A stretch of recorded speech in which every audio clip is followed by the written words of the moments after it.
वैज्ञानिकों ने चेतावनी दी है कि अगले 5 साल में धरती का तापमान 40% बढ़ सकता है।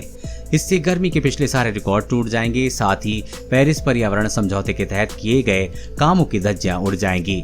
ये चेतावनी जारी की है विश्व मौसम विज्ञान संगठन WMO ने। इस संगठन के एक्सपर्ट की चेतावनी से भरी भविष्यवाणी ये भी कहती है कि 2025 सबसे गर्म साल होने का रिकॉर्ड तोड़ देगा। इसके लिए संगठन 90% का पुख्ता होने का दावा कर रहा है।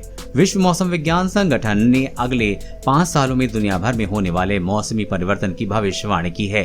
इसमें उन्होंने दावा किया है कि साल 2025 फिर से सबसे गर्म साल का रिकॉर्ड तोड़ सकता है, क्योंकि अगले 5 साल में धरती का तापमान 40% तक बढ़ सकता है। इसके अलावा अटलांटिक महासागर में भयावह स्तर के हैरिकेन आने की आशंका है। इस साल के लिए WMO की भविष्यवाणी ये है कि धरती के उत्तरी गोलार्ध पर मौजूद देशों का तापमान 0.8 डिग्री सेल्सियस बढ़ेगा। ये तापमान पिछले कुछ दशकों से ज्यादा है।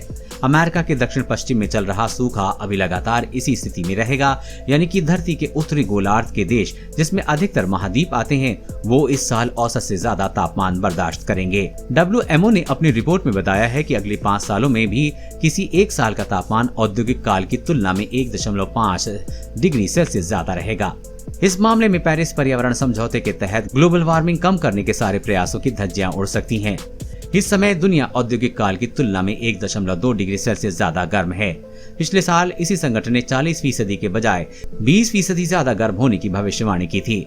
यूनाइटेड किंगडम के मौसम विज्ञानी लियो हरमिनसन ने कहा है कि तापमान में दोगुनी वृद्धि का मतलब है कि टेक्नोलॉजी का बदलना, यानी ऐसी तकनीक जो कि बदल तो रही है लेकिन उसमें गर्मी भी बढ़ रही है। हमने कभी ध्रुवीय इलाकों पर ध्यान ही नहीं दिया, वहाँ के हालात दिन प्रतिदिन खराब होते ही जा रहे हैं। WMD की चेतावनी का मतलब है कि सभी देशों और उनकी सरकारों को पर्यावरण और धरती को बचाने के लिए सख्त कदम उठाने होंगे। चैनल को सब्सक्राइब करें और अपने दोस्तों के साथ शेयर करना न भूलें।